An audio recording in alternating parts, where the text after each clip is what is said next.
Assalamualaikum.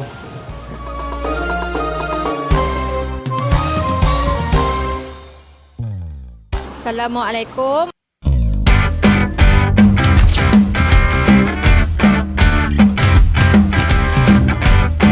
Saya kedai nasi ayam Kampung Padang hari ini amat berbesar hati sangat-sangat kerana hari ini kami menerima kunjangan daripada Pusat Zakat Negeri Melaka. Okey, macam yang dapat tengok ni, kami terima plak daripada usahawan zakat Negeri Melaka.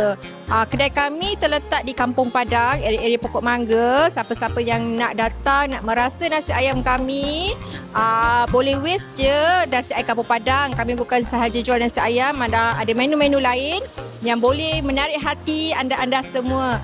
Okey, di samping itu juga saya menyeru usahawan-usahawan di negeri Melaka ini supaya memberi zakat, mengeluarkan zakat supaya kita boleh membantu golongan asnaf dan golongan yang memerlukan dengan hasil perniagaan kita, supaya perniagaan kita akan lebih suci dan subur.